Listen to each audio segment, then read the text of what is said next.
இனி நான் கொஞ்சம் ஒரு வித்தியாசமான ஃபீல் குட் ட்ராமாவை தான் கொண்டு வந்திருக்கிறேன். கொஞ்சம் வித்தியாசமான ஸ்டோரி. படத்தோட பேர் பார்த்தீங்கன்னா டிபார்ச்சர்ஸ். இது வந்து 2008 வெளியா இருக்கு. ஆனால் அதோடு மட்டும் இல்லாமல் இந்த படம் அந்த வருஷம் வெளியான ஃபாரின் சினிமா கேட்டகரியில் இந்த படம் அகாடமி அவார்ட், அதாவது ஆஸ்கார் விருதும் வாங்கியிருங்க. இந்த படம் நம்ம சேனல்ல ஒரு தரமான ஃபீல் குட்டா அமைய போகுது. அண்ட் ரொம்ப ஸ்பெஷலாக நம்ம சேனலுக்கு இந்த படம் வந்து இருக்க போகுது. அதனால தான் இந்த ஸ்டோரியை நான் உங்களுக்காக கொண்டு வந்திருக்கிறேன். ஸோ அப்படி நம்ம வேகமாக ஸ்டோரிக்குள்ள போயிடலாமா? ஸ்டார்ட் பண்ணிடலாமா? ஓகே. இந்த மூணு ஃபர்ஸ்ட்லேயே வந்து பார்த்தீங்கன்னா இந்த மாதிரி ஒரு ஆர்கெஸ்ட்ரா வந்து பிளே ஆகிட்டு இருக்கு. அதில் ஏகப்பட்ட கலைஞர்கள் வந்து செம்மையாக வாசிச்சுட்டு இருக்கிறாங்க. அதில் ஒரு கலைஞனா ஒரு வயலின் வாசிக்கக்கூடிய ஒருத்தராக இருக்கக்கூடியவர் தான் நம்ம படத்துடைய ஹீரோ. ஸோ இவன் பேர் டைக்கோக்கு வந்து இந்த வயலின் மாதிரி இருக்கக்கூடிய அந்த செல்லோ வாசிக்கிறதுல அவ்வளவு ஒரு ஈடுபாடு. மியூசிக் மேலே சின்ன வயசுலேருந்து அவனுக்கு ஒரு ஈர்ப்பு. ஸோ இந்த ஆர்கெஸ்ட்ரா வந்து பார்த்தீங்கன்னா டோக்கியோவில் தான் வந்து பிளே ஆகிட்டு இருக்குது. பட் வந்து இது ரொம்ப ஒரு ஓல்டு ஃபேஷனுங்கிறதுனால இப்போ இருக்கிற இந்த மாடர்ன் ஏராக்கு ஏற்ற மாதிரி ஆடியன்ஸ் வந்து இங்கே வரது கிடையாது அப்படிங்கிறதுனால இந்த மியூசிக் கான்செப்ட்லாம் முடிஞ்சதுக்கு அப்புறமா இது ஷோ பண்ணக்கூடிய நடத்தக்கூடிய ஓனர் வந்துட்டு என்ன சொல்றாருன்னா, இந்த மாதிரி வர இந்த நிகழ்ச்சிக்கு வந்து ஆடியன்ஸ் குறைஞ்சு போறாங்க, அதனால நமக்கு ஒரு மிகப்பெரிய நஷ்டேடு தான் ஏற்பட்டு வருது. இனிமேல் இந்த ஆர்கெஸ்ட்ரா வந்து நம்ம நடத்த போறது கிடையாது, இதோட இந்த நிகழ்ச்சியை முற்றிலுமா நம்ம வந்து நிறுத்த போறோம் அப்படின்ட்டு சொல்லிட்டு சொல்றாரு. இதை கேட்டதுமே எல்லாருக்குமே ரொம்ப கஷ்டமாயிருது. ஏன்னா இதுதான் நம்மளுடைய முதன்மையான ஒரு வேலையை எடுத்து பாக்குறப்போ இந்த மாதிரி மக்கள் கிட்ட வரவேற்பு கிடைக்கலனா அதை கைவிட வேண்டியதுதான் ஒரே முடிவுன்ட்டு ஆகிறப்போ வேலை பார்க்குறவங்களுக்கு எவ்வளவு கஷ்டமா இருக்கும். அப்படியே ஒரு மாதிரி உடஞ்சு போய் அங்கிருந்து எல்லாருமே கிளம்பி போறாங்க. நம்ம ஹீரோக்கு தான் ரொம்ப கஷ்டமா இருக்குது. ஆக்சுவலா சமீபத்தில் தான் இந்த வேலையில வந்து அவன் ஜாயின் பண்ணியிருப்பான். இந்த வயலின் கூட பாத்தீங்கன்னா ரொம்ப காஸ்ட்லியான ஒண்ணு, அதை கூட இஎம்ஐல தான் வாங்கியிருப்பான். திடீர்னு இப்படி ஒரு குண்டை தூக்கி போட்டதும் அப்படியே இவனுக்கு என்ன பண்ணனே தெரியல. வீட்டில் வந்து அப்படி சோகமா இருக்கிறான். ஸோ இவனுக்கு கல்யாணம் ஆயிடுச்சு, ஒய்ஃப் இருக்கிறாங்க. அவங்க அப்படியே வேலைக்கு போயிட்டு வராங்க. அவங்க பேர் வந்து மிக்கா. அவங்க தான் படத்தோட ஹீரோயின். ரொம்ப குஷியா வராங்க. அண்ட் இந்த மாதிரி ஏதோ ஆக்டோபஸ் வாங்கிட்டு வந்துருக்காங்களா சமைக்கிறதுக்குன்ட்டு இந்த மாதிரி சொல்றப்போ அவன் வந்து ஒரு மாதிரி சோகமா இருக்கிறான். என்னாச்சுன்னு கேட்கிறப்போ விஷயத்தை சொல்றான். ஆர்கெஸ்ட்ரா வந்து இனிமேல் வந்து நடத்த போறது கிடையாதான், இதோட டிராப் பண்ணிட்டாங்க அப்படின்னு சொல்றப்போ அவங்க என்ன சொல்றாங்கன்னா, கேஷுவலா சொல்றாங்க, சரி இந்த வேலை இல்லைன்னா என்ன, வேற ஏதாச்சும் ஒரு வேலையை பார்த்துக்கலாம்னு சொன்னா கூட ஆக்சுவலா பாத்தீங்கன்னா கிராமத்தை விட்டு இங்க வந்து பல வருடங்கள் ஆயிடுச்சு. எந்த ஒரு வேலையுமே வந்து அவன் நிலையா பார்க்கவே இல்லை. அவனுக்கு தெரிஞ்ச ஒரே கலை இந்த வயலின் வாசிக்கிறது தான். அதை வச்சுதான் இப்போ எப்படியோ இந்த ஆர்கெஸ்ட்ரா டீம்குள்ளே இந்த ட்ரூப்குள்ள போயிருப்பான். ஆனா அதுவுமே இப்போ வந்து நிறுத்திட்டாங்கன்னு சொல்றப்ப தான் அவனுக்கு அப்படி நம்பிக்கை இழந்து போயிடுச்சு. இனிமேல் நான் ஒரு வேலையை போய் தேட போறது கிடையாது. ஏன்னா நிறைய வேலைகள்லாம் வந்து இவனால நிரந்தரமா இருக்க முடியல. அதனால நான் ஒரு முடிவு எடுத்திருக்கிறேன். பேசாம கிளம்பி நம்ம கிராமத்துக்கே போயிடலாமா, எங்க பழைய வீட்டுக்கே அங்க போய் ஏதாச்சும் ஒரு கிடைச்ச வேலையை பார்த்துக்கிட்டு நம்ம அங்க வந்து லைஃபை மூவ் பண்ணலாம் அப்படின்னு இப்படி சொல்றாப்ல. ஆக்சுவலா இது சிட்டி, கொஞ்சம் வாடகை அது இதுன்னு சொல்லிட்டு நிறைய செலவுகள் இருக்கும்னு சொல்லிட்டு அப்படி சொல்றாப்ல. ஆனா ஒய்ஃப் என்ன சொல்றாங்கன்னா, டேய் பரவாயில்லடா, நான் கொஞ்ச நாளைக்கு வேலைக்கு போறேன்ல, வச்சு மேனேஜ் பண்ணிக்கலாம்னு சொல்லிட்டு அவங்க வந்து ஒரு நம்பிக்கையா சொல்றாங்க. பட் இவன் வந்து இல்ல நான் இந்த மாதிரி வயலின் வாங்கியிருக்கேன்னு தெரியுமா, அது கூட ரொம்ப காஸ்ட்லி, மாசம் இஎம்ஐ கட்டுற மாதிரி தான் வாங்கியிருக்கிறேன்னு சொல்லும்போது அவங்க சொல்றாங்க, சரி எவ்வளோன்னு கேட்டா ரொம்ப ரொம்ப அதிக விலையில இவளுக்கு தெரியாம வாங்கியிருக்கிறான் போல.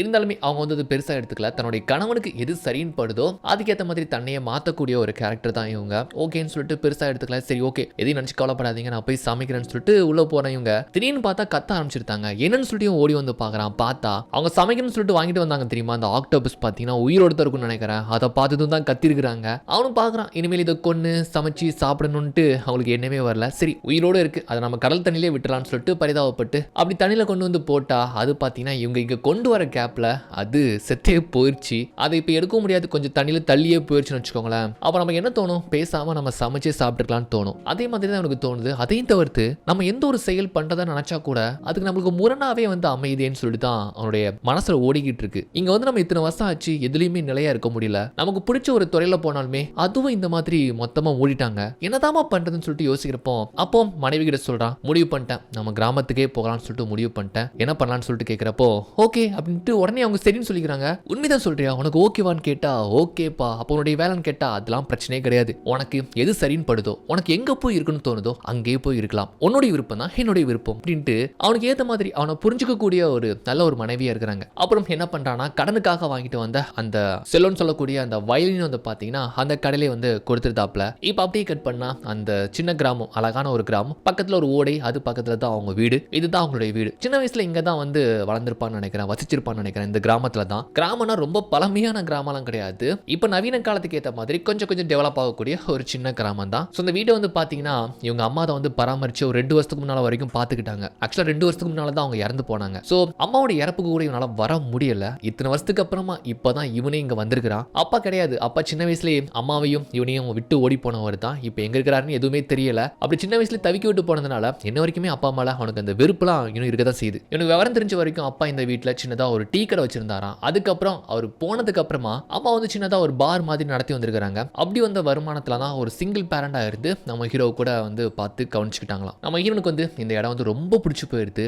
ஏன்னா சிட்டி மாதிரி கையம்மையான்ட்டு இல்லாம அப்படி கொஞ்சம் அமைதியா இருக்கக்கூடிய இப்படி ஒரு வீடு பக்கத்துல ஒரு ஓடேன்ட்டு நல்லா தான் இருக்குன்னு சொல்றாங்க. அண்ட் சமையல் கூட பண்ணி உனக்கு கூப்பிட்டு உட்காந்து சாப்பிட்டு இருக்கிறாங்க. உனக்கு இந்த இடம் பிடிச்சிருக்கான்னு கேட்டா ரொம்ப பிடிச்சிருக்கு. அண்ட் அது போக ஒரு விஷயம் சொல்றாங்க, இங்க சமைக்கக்கூடிய எந்த ஒரு பொருளா இருந்தாலும் செம்ம டேஸ்டா இருக்கும். அதுக்கு காரணமே இங்க கூடிய அந்த ஃப்ரெஷ் வாட்டர்னு சொல்லிட்டு இந்த மாதிரிலாம் சொல்லிட்டு இருக்காங்க. ஸோ இவனு சாப்பிட்டுக்கிட்டே பார்த்தீங்கன்னா பேப்பர்ல ஏதாச்சும் வேலை வாய்ப்பு இருக்கான்னு பார்க்குறான். ஆக்சுவலா அந்த வயலின் அந்த செல்லோ அது சம்பந்தப்பட்ட வேலைலாம் கிடையாது. அவனுக்கு எந்த வேலையா இருந்தாலும் பரவாயில்ல, இப்போதைக்கு குடும்பத்தை ரன் பண்ணணும், அதுக்கேற்ற மாதிரி எந்த ஒரு வேலையா இருந்தாலும் பரவாயில்லன்னு சொல்லிட்டு பார்த்துட்டே இருக்கிற பட்சத்தில் பேப்பருடைய ஒரு சின்ன பகுதியில் பார்த்தீங்கன்னா இந்த மாதிரி வேலை வாய்ப்பு இருக்கிறதா போட்டு no age limit no experience சொல்லிட்டு போட்டிருக்குது. என்னடா இதுன்னு சொல்லிட்டு ரொம்ப வியந்து பார்க்குறான். ஆக்சுவலாக பார்த்தீங்கன்னா இந்த மாதிரி ஃபுல் டைம் ஜாப், உங்களுக்கு கம்மியான ஹவர்ஸ் தான் வேலை, கை நிறைய சம்பளம்ட்டு போட்டுக்கிறாங்க. ஸோ கம்பெனி நேம் வந்து டிபார்ச்சர்ஸ்னு சொல்லிட்டு போட்டிருக்குது. அவனும் பார்க்குறான், ஒய்ஃப்டையும் சொல்கிறான், ஒருவேளை டிராவல் ஏஜென்சி இந்த டூர் கைடு அந்த மாதிரியான வேலையாக இருக்குமோ, ஸோ எதுவாக இருந்தாலும் பரவாயில்லன்னு சொல்லிட்டு மறுநாளே வந்து பார்த்தீங்கன்னா அந்த பேப்பரை எடுத்துக்கிட்டு அதில் குறிப்பிட்டிருக்கக்கூடிய அந்த அட்ரஸ்க்கு வந்து சேர்த்தாப்ல.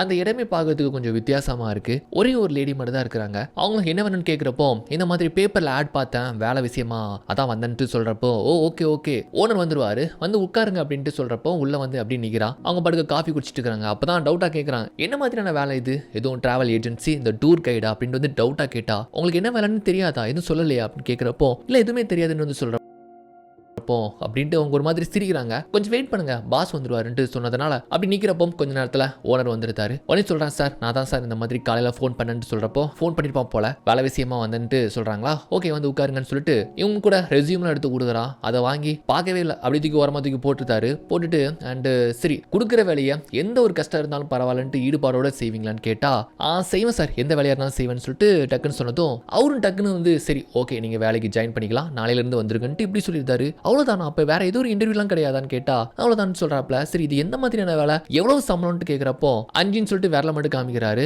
எவ்வளோ சார் 5,000 கேட்டா இல்ல, 50,000 கேட்டா அதுவும் இல்ல, அப்போ 5 லட்சமான்னு கேட்டா 5 லட்சம் சொல்றாப்லையா, இது 5 லட்சமான்ட்டு வாய பழகுறான். சிட்டியில கூட இந்த அளவுக்கு வருமானம் தரக்கூடிய எந்த ஒரு வேலையும் இருக்காது. ஜஸ்ட் இந்த மாதிரியான ஒரு ஊர்ல நீங்க 5 லட்சம் ரூபாய்க்கு வேலைன்னு சொல்றீங்க, அப்படி என்ன வேலைன்ட்டு வந்து கேட்கிறப்போ தான் இவதான் சொல்றாரு, இந்த மாதிரி இறந்து போனதுக்கு அப்புறமா அந்த உடலை வந்து அதை அப்படியே அலங்கரிச்சு அதுக்கான அந்த ரிச்சுவல்ஸ் அந்த சடங்கு சம்பிரதாயங்கள்லாம் பண்ணி கடைசி அந்த பாடியை வந்து நம்ம வழி அனுப்பி வைக்கணும்னு சொல்லிட்டு சொல்றப்போ இது இறந்து போனவங்கள சடங்கு சம்பிரதாயமா என்ன சார் சொல்றீங்கன்னு வந்துட்டு கேட்குறப்போ இந்த மாதிரி பேப்பர்ல நீங்க ஏதோ டிராவல் ஏஜென்சி மாதிரி போட்டு வச்சிருந்தீங்க டிபார்ச்சர்ஸ் சொல்லிட்டு அப்படிதான் இருக்குன்னு சொல்லிட்டு வந்தேன் சார்ன்ட்டு சொல்றான். உடனே வந்து அந்த பேப்பர் கூடன்னு கேட்குறப்போ அதில் டிபார்ச்சர்ஸ் சொல்லிட்டு போட்டுருக்குது. அதுக்கு மாற அடிச்சுட்டு டிபார்ட்டட்ன்ட்டு அவர் போடுறாரு. லைட்டா ஸ்பெல்லிங் மிஸ்டேக்ப்பா, மற்றபடி எதுவும் கிடையாது, நாளையிலேருந்து ஜாயின் பண்ணிக்கோ இந்த அப்படி அட்வான்ஸ்னு சொல்லிட்டு டக்கு புக்குன்ட்டு பணத்தை எடுக்கிறாரு, கையில கொடுக்குறாரு. பணத்தை பார்த்ததுமே அவனுக்கு எதுவுமே மறுக்க முடியல. ஏன்னா அட்வான்ஸே 5,000 கொடுக்குறாரு. அவன் நினைச்சதே 5,000 தான் மாச சம்பளம், ஆனா 5 லட்சம் உங்க சம்பளம், 5,000 அட்வான்ஸா கொடுக்குறாங்க. ஆனா வேலை தான் அப்படி இருக்குன்னு சொல்லிட்டு ஒரு நிமிஷம் யோசிச்சு பணத்தை பார்த்ததுமே அப்படி பேனு வாங்கியிருந்தான். அதான் பணம் பத்தும் செய்ன்னு சொல்லுவாங்களே அந்த மாதிரி இந்த வேலைக்கு வந்து ஓகேன்னு சொல்லிக்கிறான். ஏன்னா இனிமேல் இவனுக்கு வந்து வேலை கிடைக்கும் அப்படிங்கிறது நம்பிக்கையும் இல்லை, வேலை இல்லாமல் இருக்கிறதுக்கு இப்படி ஒரு வேலையை பார்த்துக்கலாம்னு சொல்லிட்டு ஓகேன்னு ஒத்துக்கிறாப்ல. அப்புறம் வாங்கின அட்வான்ஸ்ல தன்னுடைய ஒய்ஃபுக்கு பார்த்தீங்கன்னா இந்த மாதிரி காஸ்ட்லியான ஃபுட்ஸ்லாம் வாங்கிட்டு வந்து கொடுக்குறான். அவனுக்காக வெயிட் பண்ணிட்டே இருந்திருப்பாங்கன்னு நினைக்கிறேன். போன விஷயம் என்னாச்சுன்னு கேட்குறப்போ இந்த மாதிரி அட்வான்ஸ் வாங்கினேன் அதான் உனக்கு சாப்பாடு வாங்கிட்டு வந்துட்டு சொல்றப்போ என்னங்க சொல்றீங்க வேலை கிடைச்சிருச்சா அப்படின்னு ரொம்ப சந்தோஷப்படுறாங்க. கிடைச்சிருச்சு அப்படின்ற மாதிரி சலிப்பா சொல்லிட்டு அவன் பாட்டுக்கு வரான். அவங்களுக்கு ரொம்ப சந்தோஷமா இருக்குது. என்னங்க சாதாரணமா சொல்லிட்டு நீங்க பாட்டுக்கு போறீங்கன்ட்டு பின்னாலேயே அவங்க தொணத்தொன்னு கேட்குறாங்க. என்ன வேலை, எது சம்பந்தப்பட்ட வேலைன்னு கேட்டா அவனுக்கு அவன் வேலையை பத்தி சொல்றதா வேணாமான்னு ஒரு யோசனையா இருக்குது. சொன்னா அந்த வேலை வேணான்னு சொல்லுவா, ஏன்னா நல்ல சம்பளமும் ஆச்சு. அவன் பாட்டுக்கு சொல்லாம வரான். அவங்க தொணத்தொன்னு கேட்க அது ஒன்றும் இல்லாமா இந்த மாதிரி விசேஷம் சம்பந்தப்பட்ட ஒரு வேலைன்ட்டு அப்படி பூசி மொழிவிட்டு அங்க இருந்து போறான். விசேஷம் சம்பந்தப்பட்ட வேலைனா எது, இந்த கல்யாண வீடு அங்க போய் ஏதோ வயலின் வாசிக்க போறீங்களான்ட்டு இப்படி கேட்டா அப்படின்னு வச்சுக்கோங்க அப்படின்ட்டு நைஸா நழுவிட்டு போயிருந்தான். மறுநாளே வந்து பாத்தீங்கன்னா அங்க இருந்து கணவரை ரொம்ப அன்பா பாசமா சந்தோஷமா வழி அனுப்பி வைக்கிறாங்க. அவங்களுக்கு என்ன வேலைன்னே தெரியாதுல்ல. இவனு கூட ஒரு மாதிரி பதட்டமா வாரான். இன்னைக்கு என்ன வேலை கொடுக்க போறாங்களோ, எதுவும் பாடி கிடி தூக்க சொல்ல போறாங்களான்ட்டு அப்படியே அவங்க வந்து பார்த்தா ஓனர் இல்ல அந்த லேடி மட்டும் இருக்கிறாங்க. அவங்க பேர் பாத்தீங்கன்னா யுரிகோ. அவங்க வந்து கஃபேன்லாம் வந்து பாத்தீங்கன்னா கிளீன் பண்ணிட்டு இருக்காங்க. அப்படி ஒரு மாதிரி பாக்குறான். என்ன ஒரு மாதிரி பாக்குறீங்கன்னு கேட்டா இல்ல இந்த பெட்டியெல்லாம் நான் பார்த்ததே கிடையாது, இதான் ஃபர்ஸ்ட் டைம் பார்க்குறேன். இது சவப்பெட்டிக்கெல்லாம் பார்த்தது கிடையாதான்ட்டு அவங்க ஆச்சரியமாக கேட்குறாங்க. பார்த்துருக்குறேன், எங்கள் தாத்தா இறக்குற டைமில் பார்த்துருக்குறேன், அப்போ சின்ன பையன் ஞாபகம் இல்லை,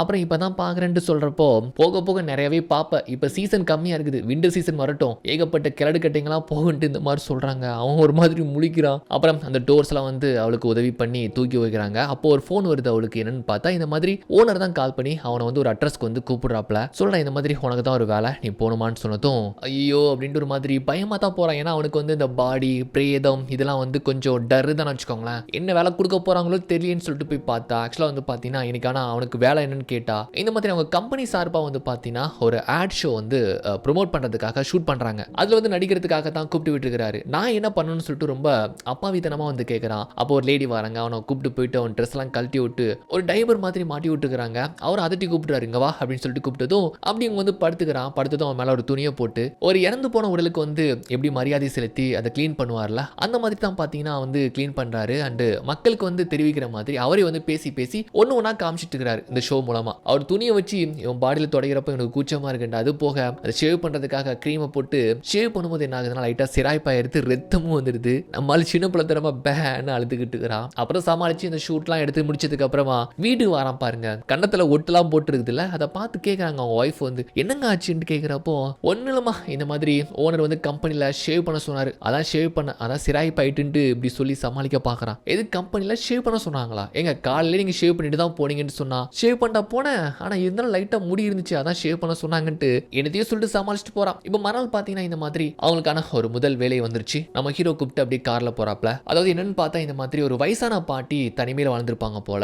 அவங்க இறந்து போயிருந்தாங்களாம். இறந்து 2 வாரத்துக்கு அப்புறம் அந்த அக்கம் பக்கத்தில் அடிச்சு ஸ்மெல்லை வச்சு கண்டுபிடிச்சி போலீஸ்க்கு தகவல் கொடுத்துருக்காங்க. ஸோ போலீஸ் வந்திருக்காங்க, நம்ம டீமையும் கூப்பிட்டுருக்காங்க, ஆம்புலன்ஸ் எல்லாமே வந்து நிற்குதா. ஸோ வந்ததுமே இவங்க கம்பெனியில் வேலை பார்க்கக்கூடிய இன்னொரு டீம் இருப்பாங்களா, அப்படி ஒருத்தர் வந்து நிலவரத்தை சொல்றாரு. இப்படி ஒரு பாட்டி இருக்கிறாங்க, உடம்புலாம் அழுகி போய் தான் இருக்குது, பார்த்து ஹேண்டில் பண்ணுங்கன்னு சொன்னதும் நம்ம ஆளுக்கு டர்ன்னு ஆகுது. ஆனால் தாத்தா ரொம்ப கூலா இருக்கிறாரு, மேலே கூப்பிட்டு போறாரு. பயங்கரமா ஸ்மெல் அடிக்குது. ஆனால் தாத்தா ரொம்ப சாதாரணமாக வராப்ல, ஏன்னா இதை விட நிறைய அனுபவங்கள் அவருக்கு இருக்கும். ஆனால் அதையும் தவிர்த்து இறந்து போனவங்கள ஒரு கடவுள் மாதிரி அவர் நினைக்கிறாருன்னு நினைக்கிறேன். இவன் மூக்கு பொத்திட்டு வரான். உள்ள வந்ததுமே அவர் என்ன பண்றாருன்னா ஃபர்ஸ்ட் சாமி மாதிரி கும்பிட்டுட்டு தான் அவங்களுடைய பிரேதத்தை வந்து பாக்குறாருன்னா பாத்துக்கோங்க. அது அருவருப்பாவோ இல்ல அசிங்கமாவோ கூட நினைக்கல. இவனுக்கு ஃபர்ஸ்ட் டைம் அப்படிங்கிறதுனால கொஞ்சம் தயங்குறான். அண்ட் அவர் தான் வந்து காலை பிடிக்க சொல்றாரு. காலை பிடிச்சி அவனுக்கு உமட்டலாவே இருக்குது, டக்குன்னு அதட்டுறாரு. அதுக்கப்புறம் அவனால முடியல. அப்புறம் அவரே வந்து வேலைகள்லாம் முடிச்சிருந்தாரு. ஒரு மாதிரி அரண்டு போய் உட்காந்துருக்கான். கொஞ்சம் பணத்தை கொடுக்குறாரு, ஆகுனா பணத்தை நீட்டிருந்தாரு. ஸோ இருந்தாலும் வாங்கிக்கிறான். வாங்கிட்டு உனக்கு ஒரு மாதிரி தோணுச்சுன்னா ஒரு 2 நாள் லீவ் போட்டுக்கோ அப்படின்னு சொல்றாப்ல. ஏன்னா தாத்தாவுக்கு நல்லா தெரியுது இந்த முதல் நாள் வேலை அவனுக்கு எந்த அளவுக்கு ஒரு தாக்கத்தை ஏற்படுத்தும்னு சொல்லிட்டு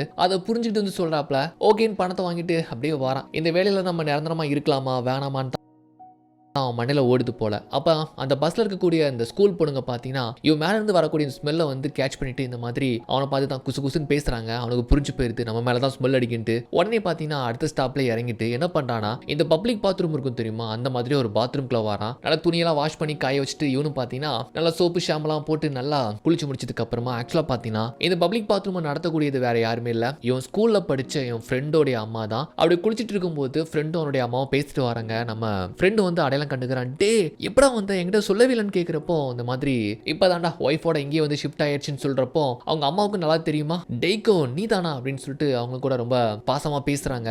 எப்படி இவனுக்கு 2 பேரும் வந்து பழக்கமோ அதே மாதிரி நம்ம ஹீரோடைய அம்மாவும் ஃப்ரெண்டுடைய அம்மாவான இந்த லேடியும் பார்த்தீங்கன்னா நல்ல ஃப்ரெண்டு தான் போல. அம்மா இறந்ததுக்கு அப்புறமா நீ இப்போதானா வந்திருக்கிறேன்னு சொல்லிட்டு அவங்க கூட நல்லா பேசுறாங்க. சரி உன் ஒய்ஃப்னு சொன்னியே எங்க இருக்கிறா எப்படி இருக்கிறா, ஒரு நாள் கண்டிப்பா கூப்பிட்டு வான்னு சொல்றாங்க.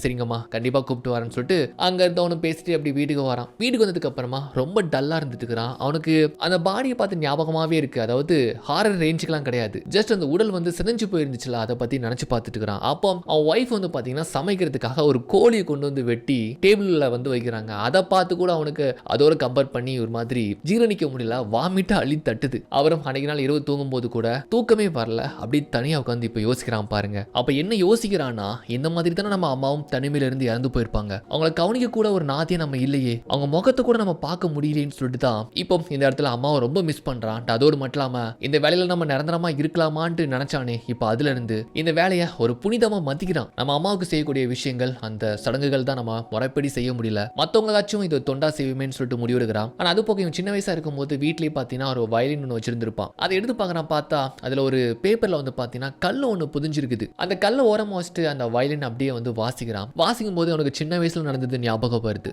இதே மாதிரி தன்னுடைய அப்பா அம்மா முன்னால இதே வயலின் வந்து பார்த்தீங்கன்னா அவன் வந்து பிளே பண்ணியிருப்பான். அதை வந்து நினைச்சு பார்க்கறான். அதோடு மட்டும் இல்லாம அந்த புதிஞ்சிருந்த கல் என்னது தெரியுமா, ஒரு டைம் ஃபேமிலியா வந்து இந்த ஆற்றங்கரை பக்கமா போயிருப்பாங்க. ஏகப்பட்ட ஷேப்ல வந்து கல்லுகள் கடந்திருக்கும். பார்க்கறதுக்கு அவ்வளோ அட்ராக்டிவா இருக்கும் தெரியுமா. அதுல ஒரு சின்ன கல்லை எடுத்து நம்ம ஹீரோ வந்து பார்த்தீங்கன்னா சின்ன பையனா இருக்கும்போது அப்பா கிட்ட வந்து கொடுத்துருப்பான். அப்பாவுடைய முகம் அவனுக்கு இன்னுமே ஞாபகம் இல்லை, எப்படி இருப்பாருன்னு கூட தெரியாது. அப்பா வந்து பதிலுக்கு ஒரு பெரிய கல்லை வந்து கொடுத்துருப்பாரு. இது எதுக்காக இந்த மாதிரி அப்பாவும் பையனும் வந்து கல்லை கொடுத்துருப்பாங்கன்னா அவங்கவுங்க ஞாபகமா வந்து இதை வச்சுக்கிறட்டும் அப்படின்னு சொல்லி தான் கொடுத்து வச்சிருப்பாங்க போல. அதை அப்பா ஞாபகமா இந்த கல்லை எடுத்து இவன் இன்னுமே அந்த வயலின் பாக்ஸ்ல வச்சிருப்பான் போல. அதை தான் ஞாபகப்படுத்தி அந்த வயலின் வந்து வாசிக்கிறாப்லையா. இப்போ மறுநாள் வந்து பார்த்தீங்கன்னா அவங்க ஃபேமிலியை போகக்கூடிய அந்த ஆற்றங்கரை பக்கமாக தான் போறாப்ல. அப்படி பழசெல்லாம் நினைச்சு பார்த்து உட்காந்துட்டு இருக்கிறான். இந்த மாதிரி நம்ம ஒரு பேஷனுக்காக, அதாவது ஒரு இசை கலைஞனா ஆகணும்னு சொல்லிட்டு இந்த ஊரை விட்டு ஓடி போனவன் நம்ம அம்மாவை கூட வந்து பார்க்கலையே அப்படிங்கிற ஒரு வருத்தம் தான். ஆனால் அப்பா மேலே இருக்கக்கூடிய அந்த வெறுப்புலாம் இருக்க தான் செய்யுது. இந்த மாதிரி தான் உட்காந்து யோசிச்சுட்டு இருக்கிறான் பாருங்க. அப்பா அங்கே ஒரு கார் வந்து நிற்குது பாலத்தில். யாருன்னு பார்த்தா நம்ம தாத்தா தான். இறங்கிட்டு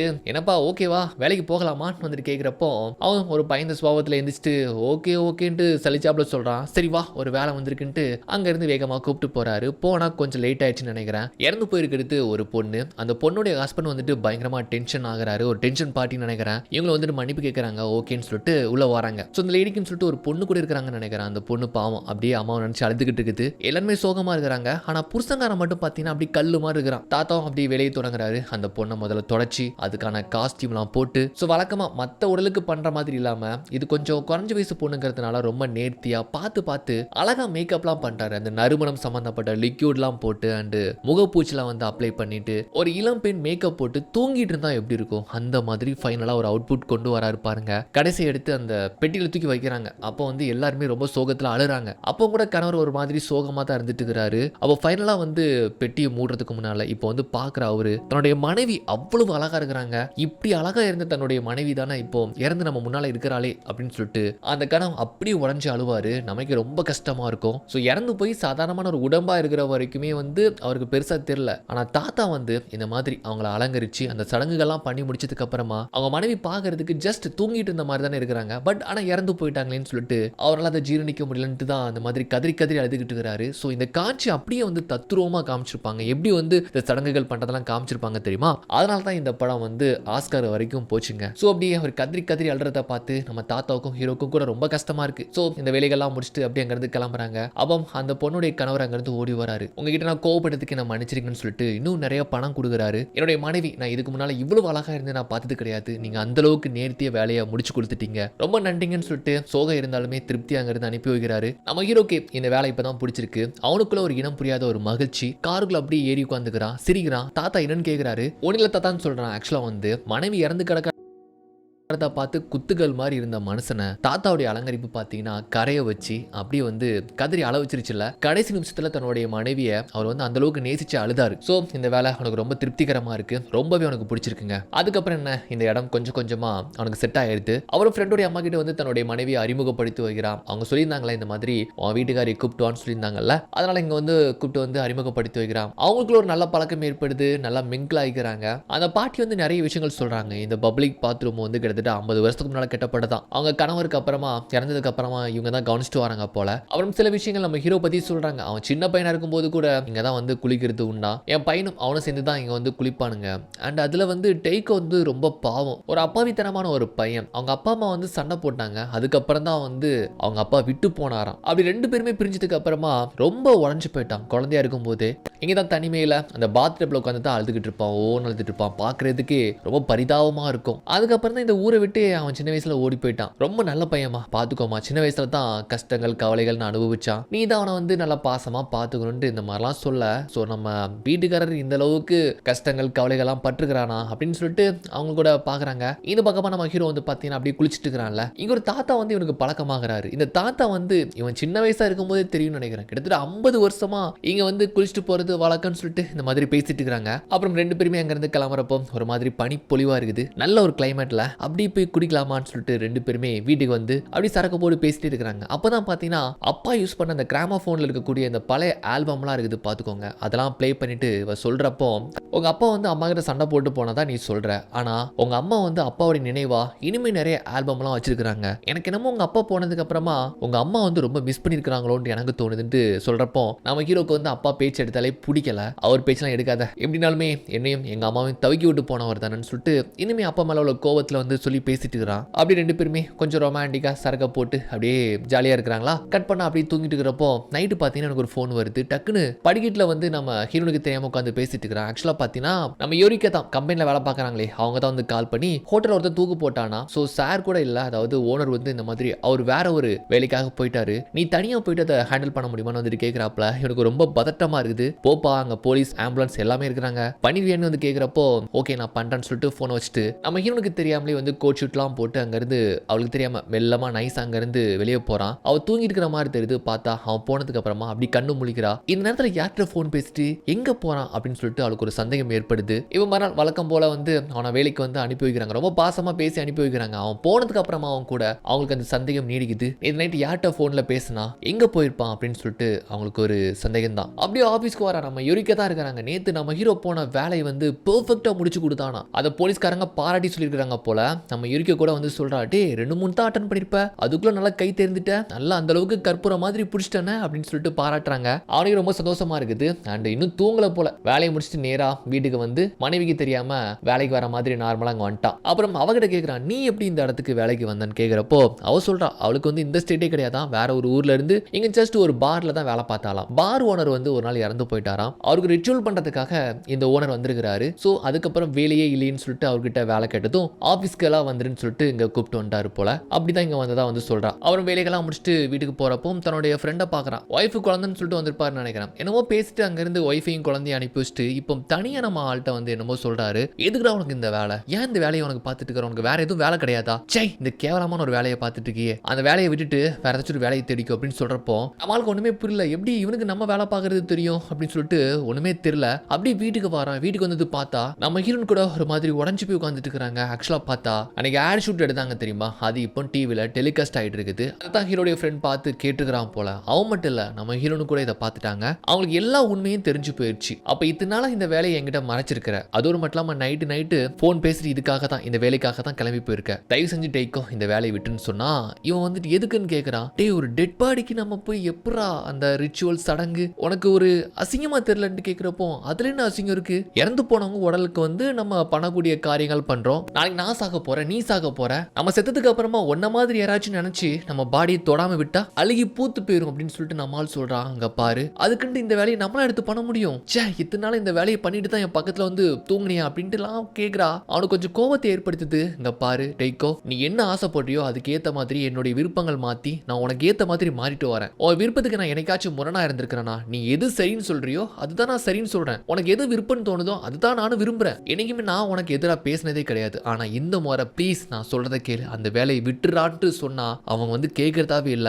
ரெண்டு பேருக்கு இடையில கொஞ்சம் வாக்குவாதம் ஏற்படுது. உடனே அவங்க கோவப்படுறாங்க. அவங்க நியாயமா தான் சொல்றாங்க, இந்த மாதிரி நான் உனக்காக எல்லாத்தையுமே மாத்திக்கிட்டேன், ஆனா எனக்காக இந்த ஒரு விஷயத்தை நீ பண்ண மாட்டேன்னு வந்துட்டு கேட்கறாங்க. இவன் முடியாதுன்னு சொல்றானா, ஓகே நான் கிளம்புறேன், எங்க அம்மா வீட்டுக்கு நான் போறேன், என்ன பாக்கிறதா இருந்தா இந்த வேலையை ரிசைன் பண்ணிட்டு நீ வந்து என்ன பார்க்கணும்னு சொல்லிட்டு அங்கிருந்து போறாங்க. போகாதான்னு சொல்லிட்டு கையை பிடிக்கிறான், காலை பிடிக்கிறான், கெஞ்சிரானா. அப்போ கூட என்ன தொடாதடா, அதுவும் இப்படி ஒரு வேலையை பார்த்துட்டு என்ன தொடரதா அப்படின்னு சொல்லிட்டு ரொம்ப கேவலமா இப்படி பேசிட்டு அங்க இருந்து போயிருந்தாங்க. அது இவனுக்கு ரொம்ப கஷ்டமாயிருது. சொல்லப்போனா நிறைய சம்பளம் கொடுக்குறாங்களே அப்படிங்கிற காரணத்துக்காக இந்த வேலையில இப்ப இவன் இல்ல, அவனுக்கு இந்த வேலை பிடிச்சிருச்சு, அதனால தான் இந்த வேலையை விடுறதுக்கு அவனுக்கு மனசும் வரல. இதை புரிஞ்சுக்காம அவங்களும் போயிருந்தாங்க. சோ இதுக்கப்புறமும் முழு ஈடுபாடோட அந்த உடலை சுத்தப்படுத்துறதோ நல்லடக்கம் செய்துட்டு அவன் தொடர்ச்சி அந்த வேலையை பார்த்துட்டே தான் இருக்கிறான். இப்போ வந்திருக்கிறது ஒரு பொண்ணு இறந்து போயிருக்காங்க. ஆக்சுவலா இது ஒரு விபத்துல இறந்து போயிட்டாங்க போல. அதுவும் காதலிச்சு பையன் கூட பைக்ல போகும்போது தான் இறந்து போயிட்டாங்கன்னு நினைக்கிறேன். அந்த பையன் கூட அங்கதான் இருந்துட்டு இருக்கிறான். சோ என் பொண்ணுடைய சாவுக்கு நீ தான் காரணம்னு அப்பா அம்மாலாம் வந்து அந்த பையன் கிட்ட சண்டை போடுறாங்க. அவனை கை காலெல்லாம் உடஞ்சுதான் உட்காந்துட்டு இருக்கிறான். அப்போ சொந்தக்காரங்கள ஒரு ரொம்ப கோவப்பட்டு இந்த மாதிரி நீலாம் வாழ்க்கை முழுவதும் பாரு, இந்த மாதிரி ஒரு வேலையை தான் பார்க்க போற பாரு அப்படின்ட்டு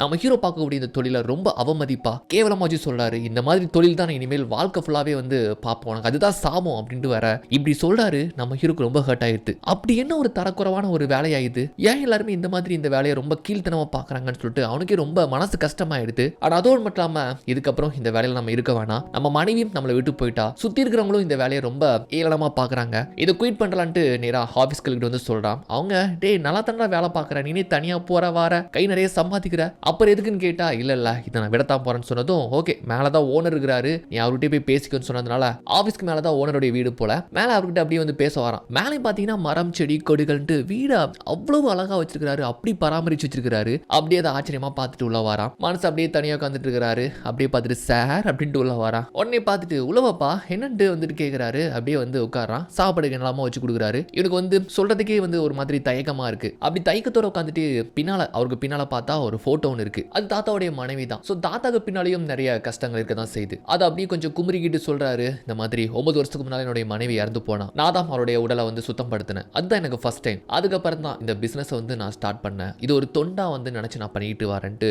ரொம்ப உருக்கமா வந்து சொல்றாரு. அதோடு மட்டும் இல்லாம தன்னுடைய மனைவியை பிரிஞ்சு அவர் எந்த அளவுக்கு வேதனைப்பட்டு வரதையும் பார்த்து சொல்றாரு. ஸோ ஒரு கணவரோ ஒரு மனைவியோ யார் ஃபர்ஸ்ட் இந்த உலகத்தை விட்டு போறாங்களோ கண்டிப்பா வந்து இருக்கிறவங்க அவங்கள நினைச்சே வேதனைப்பட்டு வாழ்க்கை முழுவதும் ரொம்ப கஷ்டப்படுவாங்கன்ட்டு வந்து அவர் எந்த அளவுக்கு தன்னுடைய மனைவியை நினைச்சு வேதனைப்படுறாரு அப்படின்ட்டு இந்த இடத்துல ரொம்ப உருக்கமா பேசுறாரு. இவனும் சொல்ல வந்த விஷயத்தை அப்படியே மறந்துட்டான். அண்ட் அந்த வேலையுடைய புனிதத்தை பத்தி கொஞ்சம் சொல்றாரு பாரு, எடுத்து சொல்றாரு. அவனும் புரிஞ்சுக்கிறான், நம்ம எதுக்கு இந்த வேலையை விடணும், மற்றவங்க என்னமோ நினைச்சிட்டு போகட்டும், நமக்கு இந்த வேலை பிடிச்சிருக்கு அவ்வளவுதான், திருப்திக்காக நம்ம பண்ணலாம்னு சொல்லிட்டு அவனும் கூட அப்படி ஒரு முடிவு எடுக்கிறான். அதுக்கப்புறம் தாத்தாவும் இவனும் சேர்ந்து ஒரு பொண்ணை அடக்கம் பண்றதுக்கு போறாங்க. தாத்தாக்கு முன்னால இவனே பாத்தீங்கன்னா ரொம்ப ஆத்மார்த்தமா பண்றான். ஆரம்பத்துல அவனுக்குள்ளே இருந்த அந்த தயக்கம் அண்ட் அந்த அருவருப்பு அதெல்லாம் உடைச்சி முழு ஈடுபாடோட பண்றதை பார்த்து தாத்தாவுக்கே ரொம்ப சந்தோஷமா இருக்கு. ஸோ இந்த இடத்துலயும் பாத்தீங்கன்னா இது ஒரு லேடி, ஆனா ஆக்சுவலா வந்துட்டு இது ஒரு பையன். அவன் வந்து பொண்ணா மாறி இருக்கிறான் போல, இறந்துட்டான். பெட்டிடத்துக்கு வைக்கிறாங்க. எல்லாருக்குமே ரொம்ப சோகமா இருக்கு. அந்த வேலைகள்லாம் முடிச்சுட்டு அங்க இருந்து கிளம்புறப்போ அப்பா அங்க இருந்து வந்து ரொம்ப வேதனைப்பட்டு அழுறாரு. தன்னுடைய பையன் இப்படி ஒரு பொண்ணா மாறினதுனால அவனை அடிச்சு வீட்டை விட்டு துரத்தி விட்டாராம். பல வருடங்கள் அவனை பார்க்கவே இல்லை.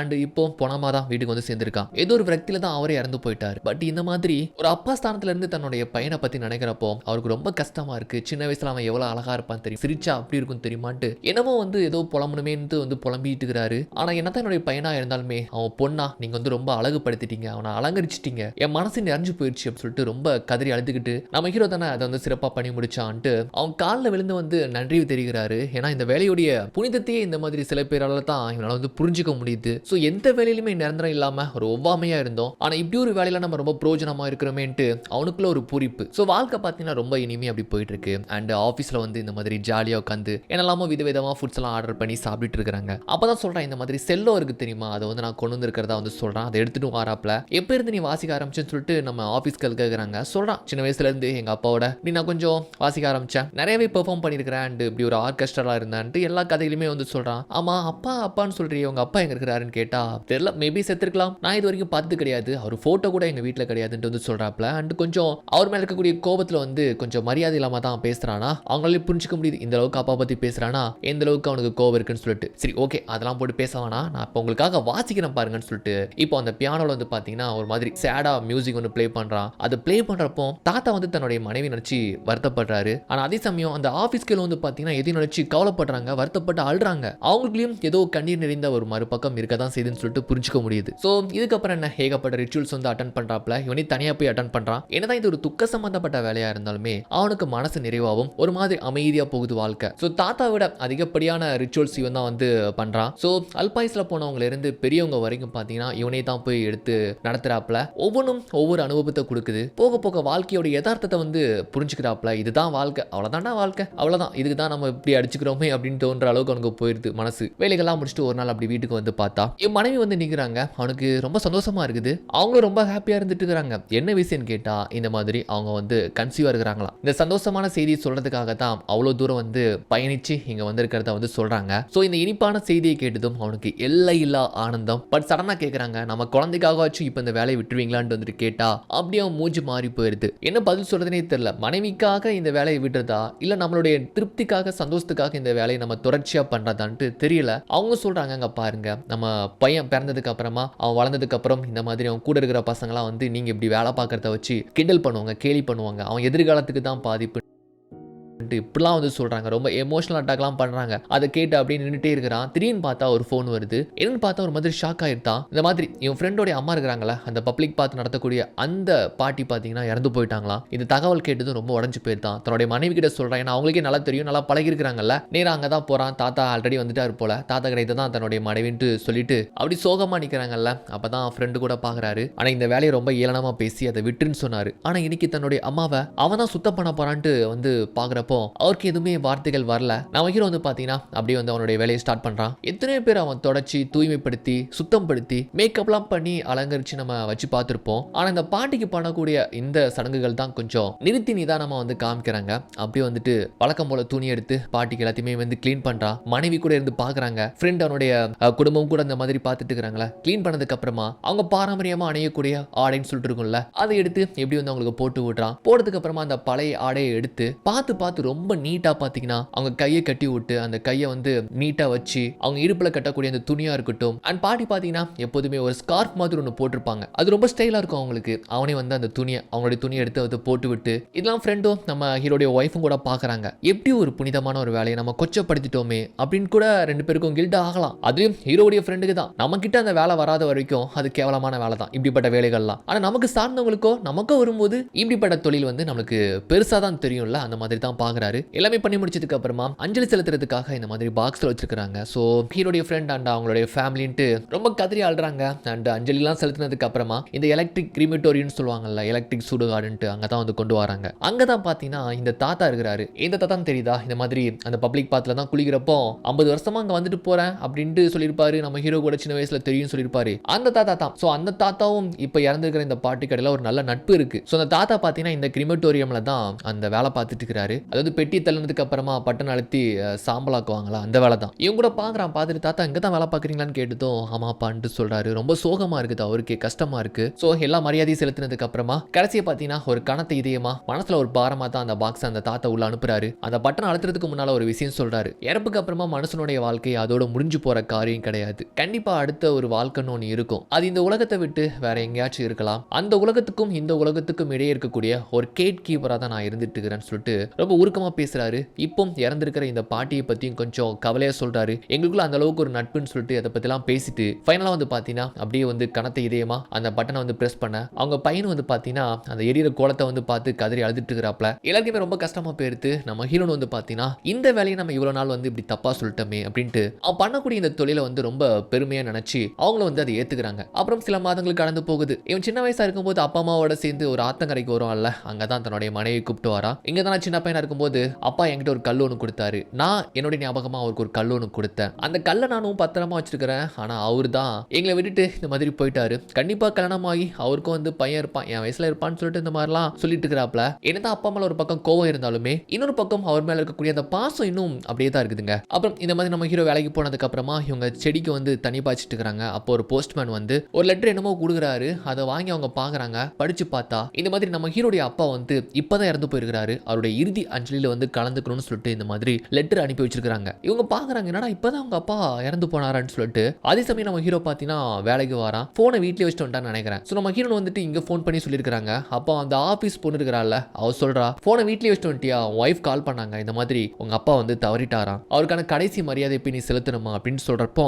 அவன் பெருசா ஷாக் ஆகல, ரியாக்டே பண்ணல. நான் எதுக்கு போகணும்னு சொல்லிட்டு ரொம்ப கோவமா தான் சொல்றான். அந்த நேரத்துல ஒரு போன் வருது. யாருன்னு பார்த்தா அவங்க ஒய்ஃப் தான். போன் பண்ணிட்டு இந்த மாதிரி இங்க தான் வந்துட்டு இருக்காங்க போல. அவங்கள விசித்து சொல்றாங்க. நான் போகல, அதான் அவருக்கு கண்டிப்பா கல்யாணம் முடிஞ்சு குழந்தை குட்டின்னு இருக்காதா, அவங்களே பார்த்துப்பாங்க, அவங்களே அடக்கம் பண்ணுவாங்க, அந்த ஆளை பார்க்க எனக்கு விருப்பலன்னு சொல்றானா. அப்போ ஒரு விஷயத்தை வந்து நம்ம ஹீரோன்னு சொல்றாங்க, இந்த மாதிரி உங்க அப்பாவுக்கு யாருமே கிடையாதான், ஒரு தனிமையான வாழ்க்கை தான் வாழ்ந்துருக்காரு, நீங்க நினைக்கிற மாதிரி அவருக்கு கல்யாணமோ எதுவும் ஆகல, சிங்கிளா தான் வாழ்ந்துருக்காருன்னு சொல்றப்போ அப்படியே கொஞ்சம் மூஞ்சி மாறி போகுது. அப்பா மேல கொஞ்சம் அப்படியே ஒரு மரியாதை ஏற்படுது. பட் இருந்தாலுமே சின்ன வயசா இருக்கும்போது எங்களை விட்டு போனவர் தானன்ட்டு அவனுக்கு அந்த கோவத்துல வந்து போன் பேச வைக்கிறான். இதெல்லாம் கேட்டு அந்த ஆபீஸ்க்கு வந்துட்டு திடீர்னு பாத்தீங்கன்னா எமோஷன் ஆயிட்டு, தயவு செஞ்சு எனக்காக ஒன்று பண்றியா, உங்க அப்பாவுடைய அந்த ஃபியூனரல்ல போய் கலந்துக்கோ, தயவு செஞ்சு ப்ளீஸ்ன்னு சொல்லிட்டு அவங்க ஒரு மாதிரி சென்டிமெண்டா அழ ஆரம்பிச்சிருந்தாங்க. என்ன கதைன்னு கேட்டு அவங்களுக்குலயும் ஏதோ கஷ்டங்கள் இருக்குதான் நம்ம சொல்லியிருந்தோம்ல. ஆக்சுவலா பாத்தீங்கன்னா இவங்களை வந்து ஒருத்தன் குழந்தை கொடுத்து ஏமாத்திட்டானா. தான் பெத்த குழந்தைய அவங்களுக்கு வளர்க்கறது எப்படின்னு தெரியலையா. ஏன்னா ரொம்ப சின்ன வயசுலயே வந்து குழந்தைய பெத்துட்டாங்க போல.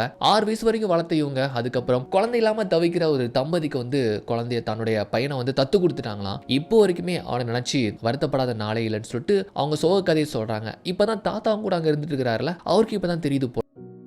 போல. ஸோ இப்போ எதுக்காக அவனை போய் அவங்க அப்பாவை பார்க்க போக சொல்றாங்கன்னு கேட்டா, ஒரு தாய்க்கோ தந்தைக்கோ தான் தன்னுடைய பையனை பிரிஞ்சு வாடுறது எந்த அளவுக்கு கஷ்டங்கிறது கண்டிப்பா தெரியும். ஸோ கண்டிப்பா அவங்க அப்பா வந்து உன்னை பிரிஞ்சு வாடிருப்பாரு, நீ வரமாட்டியான்ட்டு ஏங்கிருப்பாரு பாவம். இப்போவாச்சும் கடைசியா அவருடைய ஆத்மா சாந்தி அடைகிற மாதிரி போயிட்டு வான்ட்டு இந்த மாதிரி அவங்க சொல்றாங்க. அவங்க சோக கதையை வச்சு இப்படி எமோஷனா வந்து சொல்றாங்க. இவனுக்கு வந்து கொஞ்சம் போகலான்னு தோணுது, பட் இருந்தாலுமே அந்த வீராப்பு இருக்க தான் செய்துன்னு வச்சுக்கோங்களேன். அப்படியே அங்கேருந்து நான் போக மாட்டேன்ட்டு வந்துட்டு இருக்கிறான். அப்போ நம்ம ஹீரோன் கூட டாக்ஸி பிடிச்சி அங்கே வந்துட்டாங்க. அப்புறம் பார்க்குறான், சரி போகலாமான்னு சொல்லிட்டு திரும்ப ஓடி வரான். உள்ள வந்ததுமே தாத்தா கிட்ட வந்துட்டு தாத்தா அன்ட்டு கேட்டதும் தாத்தா பாக்கெட்ல இருந்து இந்த மாதிரி கார் சாவி எடுத்து போட்டாரு. அண்ட் கூடவே வந்து பார்த்தீங்கன்னா அங்கே இருக்கக்கூடிய ஒரு காஸ்ட்லியான காஃபின்னு எடுத்துட்டு போன்னு சொல்றாப்ல. சரி ஓகேன்னு சொல்லிட்டு மனைவியை கார்ல அப்படியே கூப்பிட்டு போயிட்டு அண்ட் அங்கே போய் சேர்த்தாங்க. அந்த தாத்தாவுக்கு தெரிஞ்ச ஒரே ஒருத்தர் தான் இருப்பார் போல. அவர் நடந்தது எல்லாத்தையுமே சொல்றாரு. ஆக்சுவலா 30 வருஷத்துக்கு முன்னால இவங்க அம்மா கிட்ட இருந்து சண்டை போட்டு இங்க வந்தவர் தானா. அப்புறம் கல்யாணம் எதுவுமே பண்ணிக்காம ஒரு தனிமையான வாழ்க்கையை தான் வாழ்ந்திருக்கிறாரு. ஆனா அவருடைய குடும்பத்தை பத்தி மூச்சுக்கு ஒரு முறை நினைக்காத நாளே கிடையாதுன்னு சொல்லிட்டு இந்த மாதிரிலாம் அவர் சொல்றப்போ கொஞ்சம் கொஞ்சமா அப்பா மேல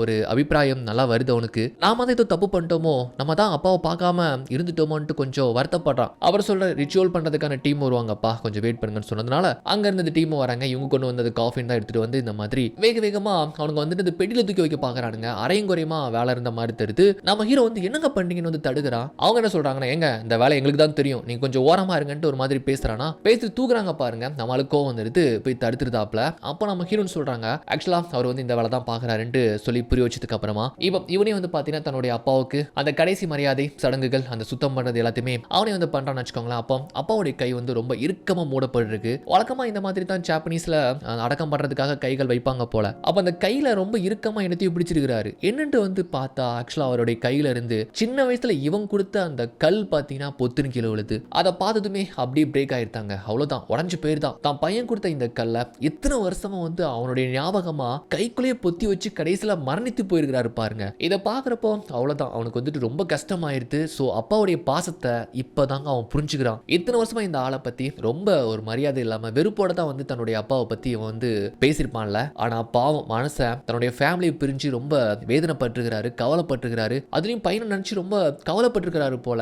இதெல்லாம் புரிஞ்சுக்கிட்டே இவன் அப்படியே வந்து கண்கலங்க ஆரம்பிச்சிருந்தான். அந்த கல்லெடுத்து மனைவி கிட்ட கொடுக்குறான். அவங்களுக்கே தெரியுது எந்த அளவுக்கு வந்து அவர் பாசமா இருந்திருக்கிறாருன்ட்டு. அப்படியே மனசுக்குள்ள அழுதுகிட்டு கண்ணீர் விட்டுக்கிட்டே வந்து பாத்தீங்கன்னா அவர் வந்து சுத்தம் படுத்தி அண்ட் ஷேவ்லாம் பண்ணிட்டு இருக்கிறான். இத்தனை வருஷமா தன்னுடைய அப்பாவை நினைச்சு பாக்குறப்போ அவருடைய முகம் வந்து ஒரு மாதிரி மங்களா தான் தெரியும். ஆனா இப்பதான் அவருடைய முகமே தெளிவா இவனுக்கு வந்து ஞாபகம் வருது. அப்போ நம்ம இப்படி முழுமையா உதாசனப்படுத்திட்டோமே, கடைசியா நம்மளாச்சும் புரிஞ்சு அவரை வந்து பார்க்க வந்திருக்கலாமேன்னு சொல்லிட்டு தான் இப்ப ரொம்ப வருத்தப்படுறாங்க. அழுதுகிட்டே தான் அந்த மாதிரி எல்லாத்தையுமே பண்ணிட்டு இருக்கிறான் பாருங்க. அவங்க ஒய்ஃப் கூட அந்த மாதிரி பாக்குறாங்கல்ல. எத்தனையோ சடங்குகள் பண்ணிருப்பான். ஆனா இப்போ தன்னுடைய அப்பாவுக்கே பண்றப்போ தார தாரையா அவனுக்கு கண்ணீர் அப்படியே கொட்டுது. அப்பா எந்திச்சு வரமாட்டாரான்னு சொல்லிட்டு அந்த கணம் அப்படியே அவன் மண்டையில ஓடுற மாதிரி பாசத்தால் அப்படியே அப்பாவை பாக்குறான். அண்ட் வந்து நம்ம ஹீரோ வந்துட்டு அவனை தேத்துறாங்க. தேத்திட்டு அண்ட் அந்த கல் இருக்குல்ல அதை வந்து கொடுக்குறாங்க. அந்த கல்லை பார்த்துட்டு அவங்க வயிற்றுலேயே கொண்டு வைக்கிறாங்க. ஸோ அவங்க வந்து இப்போ கன்சீவா இருக்கிறாங்க. ஸோ அந்த கல்லை தனக்கு பிறக்க போற குழந்தை தன்னுடைய அப்பாவா வந்து பிறக்கணும் அப்படிங்கிற ஒரு எண்ணத்துல வந்து பாத்தீங்கன்னா அந்த மாதிரி வச்சுட்டு ரொம்ப எமோஷனலா வந்துட்டு ரெண்டு பேருமே ஒரு மாதிரி ஃபீல் பண்றாங்களா. அப்படியே தான் இந்த இடத்துல இந்த படமும் வந்து